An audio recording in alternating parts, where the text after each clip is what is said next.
Hello, my friends. It's been a while since we had coffee time. However, this coffee time is also going to lead into a recipe. Um, this morning, I end up hitting my frustration point.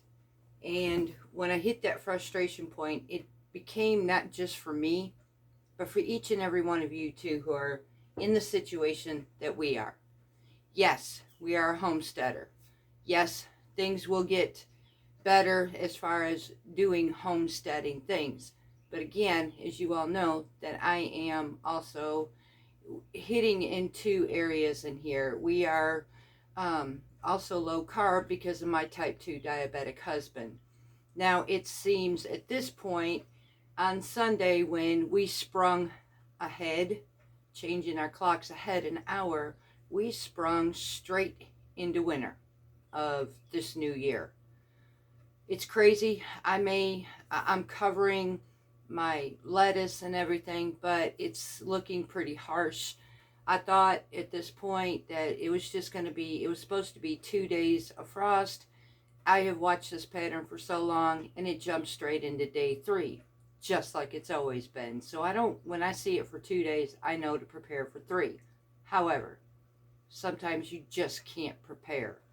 And so I've done the best I can, because right now we get one day of no frost, and then straight Friday we get rain right back into frost for the entire weekend.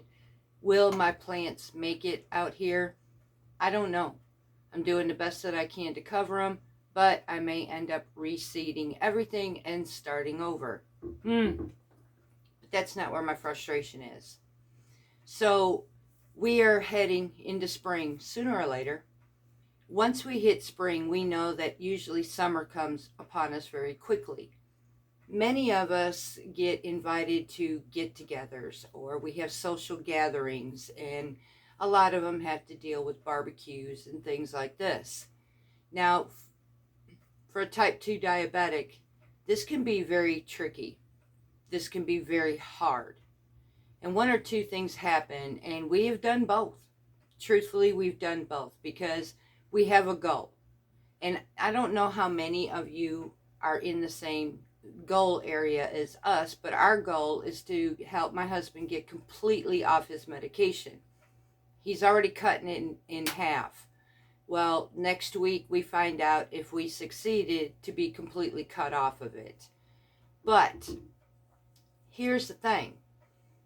To be invited, let's say somebody invites you over for hot dogs and hamburgers for a barbecue.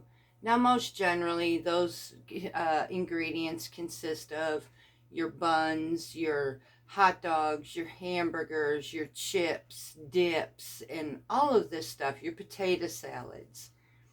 Well, personally, a type 2 diabetic who's watching their diet, they can't have all of that.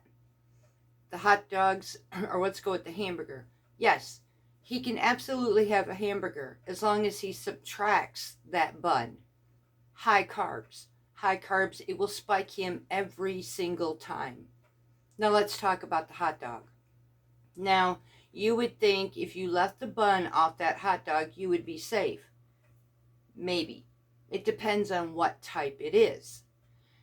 Nitrates. Processed foods are very hard on a type 2 diabetic. You may read the ingredients, and I'm going to tell you, we have tried Nathan's, we have tried Hebrews Nationals as well. Now, although they don't spike him as high, they still will spike him. Main reason why is the nitrates in these products. There is hidden ingredients, and in a nitrate, one of those hidden ingredients will be either corn syrup, sugar, any of these things, let alone let's talk about skyrocketing sodium. So if he does have a hot dog, our best option basically is using a Nathan's or Hebrews National, preferably uncured if you can find that. But we limit that. And then to be able to have a bun, we will use the keto buns. Again, limitations. but you're not going to get these accommodations at a barbecue. Okay, so now maybe there's going to be ketchup, mustard, mayonnaise, relish. Now, at a regular barbecue, anybody who doesn't think about somebody who's in our position, you're going to have the sweet relish. You're going to have regular ketchup loaded with corn syrup or sugar. You know, and so you're going to be very limited of the things that you can use. Now let's talk about the dips. Well, there's so many preservatives in the dips, let alone nobody pays attention to the carbohydrates within them, the sugar within it. So here again, you're very selective on what you can actually have. So it leaves you to feel like this. And I don't know about you, but this is the way it leaves my husband. And this is devastating, y'all. So it leaves him feeling, maybe I just shouldn't go. And we have opted not to go when invited. We have walked away because we know if he came home from eating a meal like this, he's going to hit his meter. And I forget the name of it. He came up with a unique name. I'm going to have to find out what he came up with. It was kind of cute. But he came up with a name for his blood sugar meter. But he'll hit that meter and he knows what he's going to look at. It's a major spike. So it's going to defeat the purpose of us being able to get him off his meds. So we've opted to go out of it. The other option, and we've done this as well, when we are invited to a social gathering and, you know, they will offer such as a breakfast. They'll say, well, you know, how many people are here? We're going to get sausage and biscuits. I've truthfully offered or just opted out of getting into that line, and we would bring our own food. So let's talk barbecue for a type 2 diabetic who, whether you are on medication trying to decrease your blood sugars or whether you're like us trying to come off of it. Plain and simple, bottom line, in order to live without the medication, in order to lower your blood sugar spikes. I've said this over again, and even though it is time consuming, y'all, homemade is the best thing you can do. Now we are having hamburgers, chips, and dip. Well, wait a minute, Carrie. You just said you're working with a type 2 diabetic, right? Yep, I am.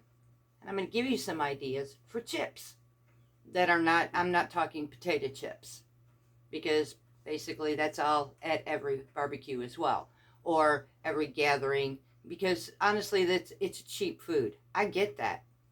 We can't have those cheap foods. And it does frustrate me with this inflation. I'm not going to get into that too much, but I am highly frustrated. However, I am learning something. This homestead, being the Mediterranean lifestyle that we are, living again with low carb because I have a type 2 diabetic, actually became another blessing. This channel has actually literally became my calling, and I'm seeing it every day. In every category that we are placed in, I'm actually able to have a solution, not just for us, but for many people. I'm finding more and more and more appreciation for this homestead than I have ever thought before, because I'm realizing how valuable God had trusted in me to have this homestead. So we tonight are having, and with these costs, I'm still, folks, honestly, I'm not shopping much. We can't right now. My husband's income at this moment is still lower. We're doing good just to pay our bills. So we're still living off the stocks. Am I kind of concerned when these stocks get to the point where there's nothing left to fall to? Absolutely. But for right now, I'm doing what I can do. Summer's coming. I'm praying for hope here. So I have one package left of ground venison or deer meat, and I'm going to turn these into hamburgers tonight, because occasionally my husband loves his hot dogs and hamburgers, mainly hamburgers. They're safer for him. We are using a low carb, and yes, we are having chips and dip, but I'm going to show you so many other options for a chip besides just a potato chip. Options that are safer. I am going to make a dip, and this is the recipe that's going to come on here. I am going to make a French onion dip. Now, I'm going to tell you, in time past, my ultimate favorite was Dean's French onion dip. When I read the ingredients, I was like, holy smokes. The amount of MSG in that, the ingredients I honestly cannot pronounce, and very little of what I thought was in it. Now, mind you, we are not doing the traditional French onion soup mix. Again, have you seen the sodium count within that mix? We are going to do as much natural foods as we possibly can. Now, I will be using dehydrated foods. However, again, those dehydrated foods were processed from fresh crops that I dehydrated and stored up for the winter. Now, we could choose two different methods in the onion base. One of the methods is you can use dehydrated onions and rehydrate those and use that within your recipe. Another option is, which I have done, let me show you what I did. Back when I made French onion soup mix, I actually used, I had some extra, so I dehydrated my caramelized onions. And honestly, that's what I'm going to use today. I have French onion soup mix. But, and no, actually, I'm not going to use that. I am actually going to do this from scratch. I'm going to show you how to make your own caramelized onions. That would be too easy for me to, it would just take away the fact is not everybody has French onion soup on their shelf. And honestly, I need to check that batch because my husband spiked a little bit, so I'm going to actually do this from scratch from a regular onion.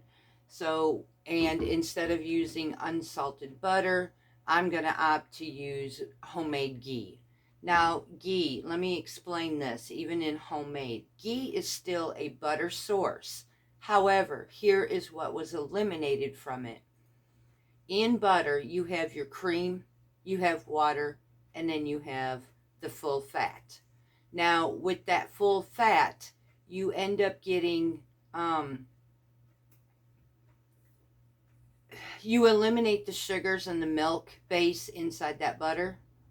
You eliminate the water, and you are getting 100% clear butter fat. It's clarified butter. So that's what I'm going to use. I've eliminated that sugar base, the milk base, water base, and getting 100% pure natural clarified butter.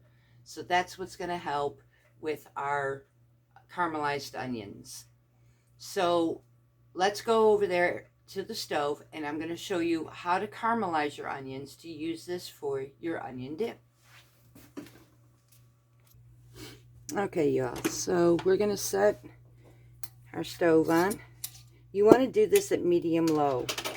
I'm going to add, I'm making a small amount. I'm only halving my recipe because I don't want it lingering around in the refrigerator long. So, and we may end up, depending, because honestly, we're going to do this recipe together. I've never made this before on this way. So if it needs tweaking, we're going to tweak it together. So using my ghee, I'm going to use about a tablespoon. Now, I am opting not to use sweet onions.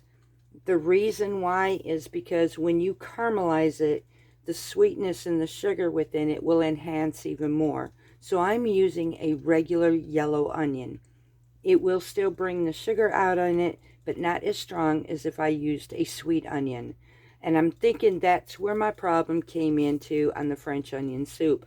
Unfortunately, I made a bad mistake on that, and it's one of those, when you go when you're canning and stuff like this for your preps, it's a hit or miss sometimes what works, what doesn't work. And I'm finding I'm going to take a loss on this because it didn't work for my husband. And it's okay. I'd rather have him safe than to try to preserve or keep something on my shelf that I'm honestly not going to use, that I can actually find something else in its place. Same thing with beans. I went over crazy on beans before he was diagnosed, and now we can't use them.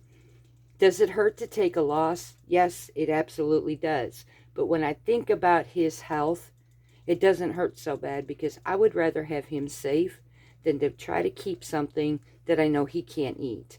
So it happens. I mean, sometimes we'll can things and we'll find that, well, it just didn't work for our family, regardless whether we didn't like the flavor or whatever.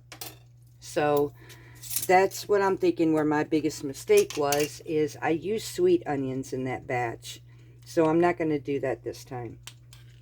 But anyways, I'm going to take a couple tablespoons of our ghee. It's a healthier fat version, easier to digest. So I'm going to get this melted, and I have maybe 3/4 of a cup of finely diced regular onions that I am going to add in here. And like I said, this is a small batch. Now, if you were doing this for, you know, like a big barbecue or something like that, you can always adapt this recipe to make it yours and make it more. This is a basic base, and once you get that basic base, you'll be able to fix this recipe any way you want to. So, and like I said, I'm just doing a small batch because we're going to test this out and see, you know, how it works for us. Is this something I want to keep in the future, where I might want some in the refrigerator, because it could last, it all depends. I mean, it could last a week or two, but do I want to keep something in the refrigerator that long? No. But however, this may end up being a nice snack for us, and within a week, we will probably eat it. So we're just going to start small. That's how I've learned to do things anymore. So now that we've got this melted, I am going to go ahead now and add my onions. Now this is going to take a while to caramelize this. Now this batch, because it's small, may not take as long, but you're going to look at least from 30 to 45 minutes to do this, because you want them nice and brown, not burnt. That's why you want to keep this on a low setting. But you just want these caramelized really nice. So I'm going to mix this in here, and I am going to let these caramelize.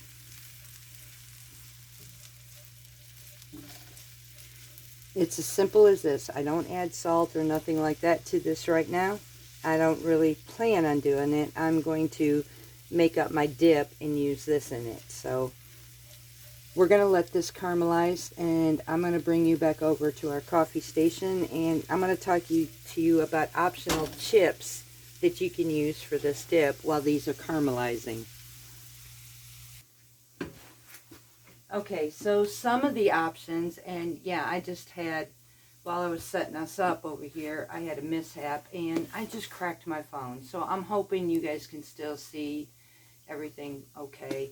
Frustrated, I'm telling you folks.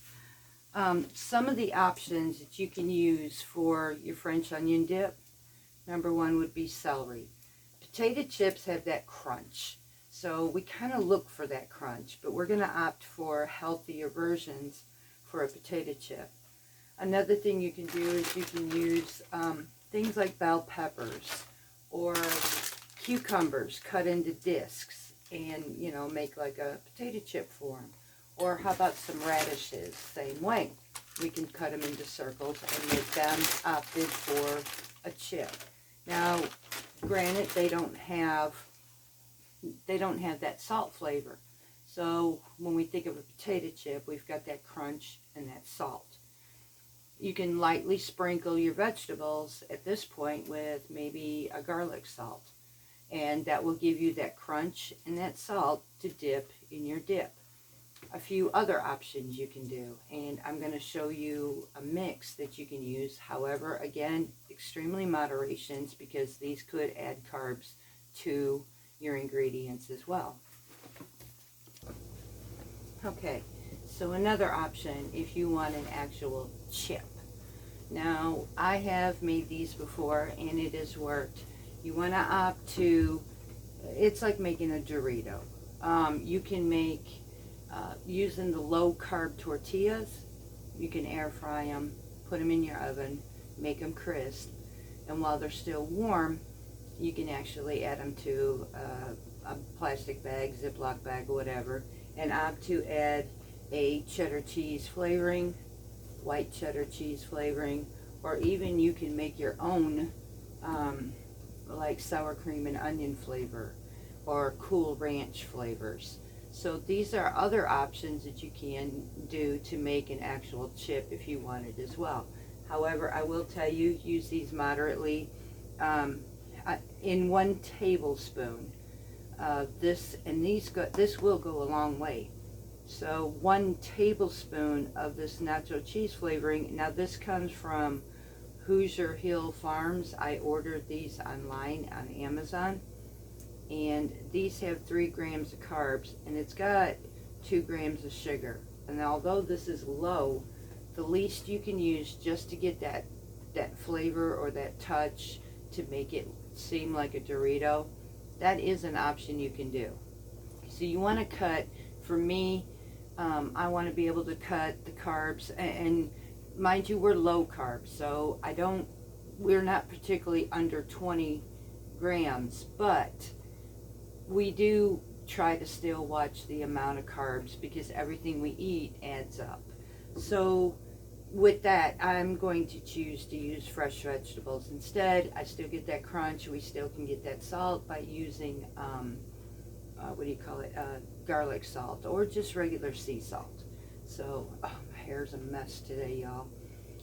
But now on the caramelized onions, now what would I use this for? Again, you can choose. Remember though, if you're a diabetic, please opt out of using sweet onions and use a regular onion. But you can use these in many different ways. You can rehydrate this caramelized onions and make this recipe if you wanted.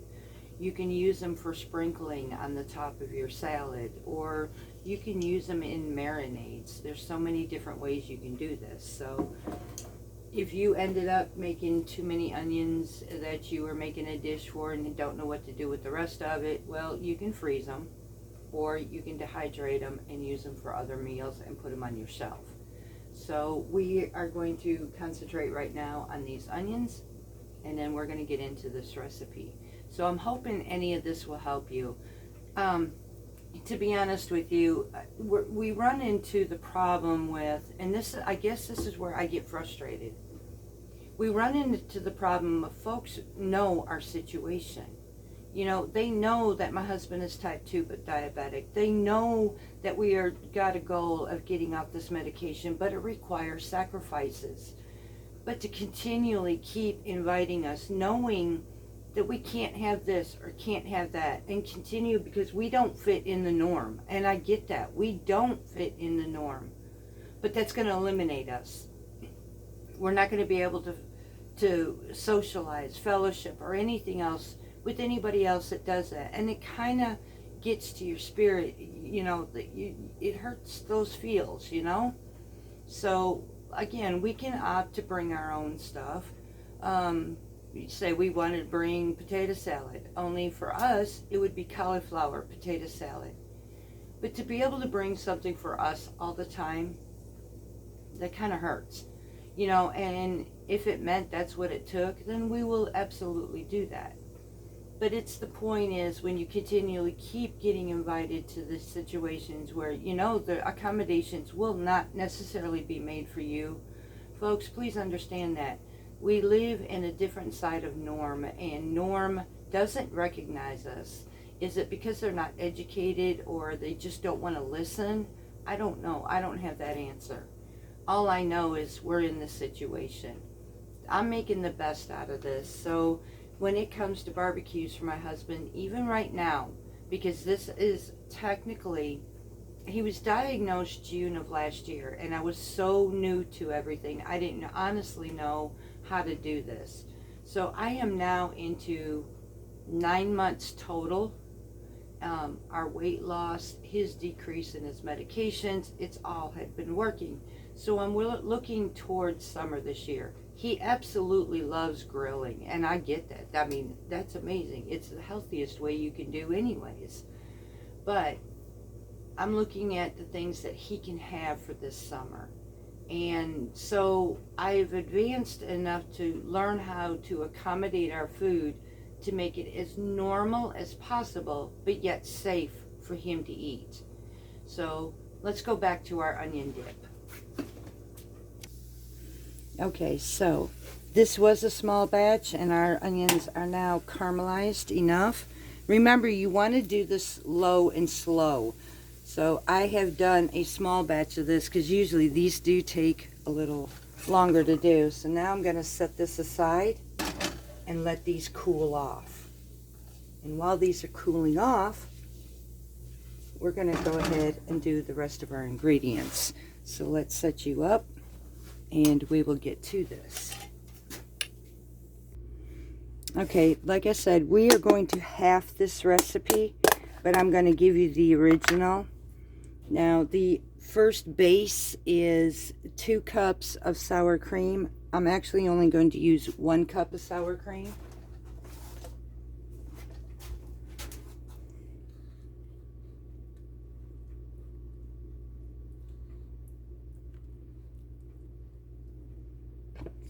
Okay. This recipe doesn't call for mayonnaise, but I'm going to add about a tablespoon or 2 of mayonnaise to this.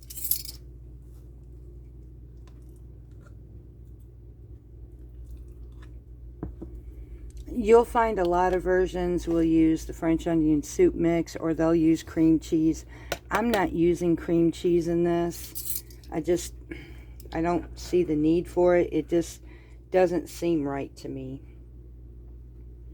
So, but you can easily do that if you wanted to. There are so many versions of this stuff, but I want to kind of get it as close as I can to the store-bought kind without buying the store-bought. So I am now going to use, it calls for 2 teaspoons of onion powder. I am actually going to use 1 teaspoon, and mine is going to be done by the home dehydrated mix that I have. So there's 1 teaspoon for me, onion powder. Put this over here. Next, I'm going to use a 1 teaspoon of garlic powder. I'm going to use a 1/2 teaspoon of garlic powder.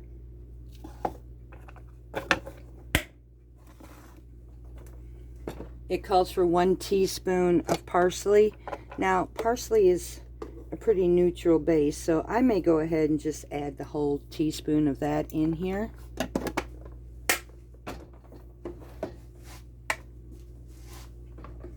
Now, if you're watching your salt, you can totally eliminate the salt, but it calls for 1 teaspoon of salt. I'm going to use, actually, instead of halving that, I'm going to go with 1/4 teaspoon of Himalayan sea salt.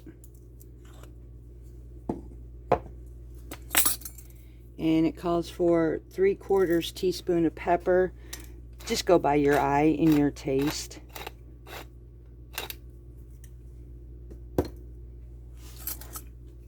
And now I'm going to mix all of this together really well.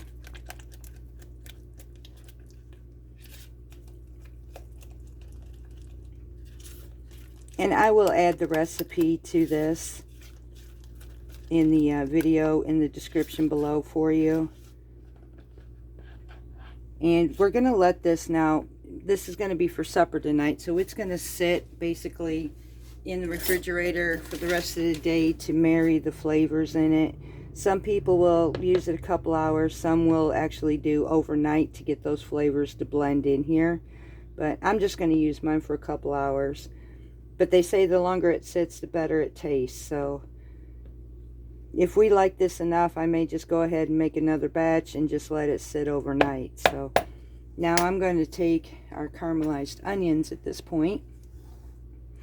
And I don't know if you can see this, but so far it looks really good, y'all. It smells amazing. So now we're going to add our caramelized onions to this.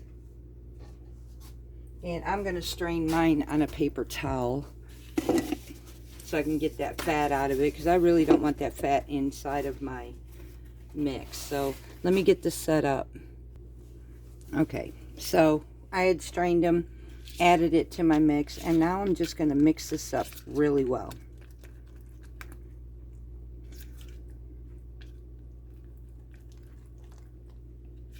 I will find out later actually if I have to add more onions, because I told you I used maybe about a cup's worth, so I may opt to add some more. I may constitute some of my caramelized onions, rehydrate it, and then add that to it. But that's, you get the general idea. Go based by your flavor, go based by your preference on this, and I'm hoping that you enjoy this recipe.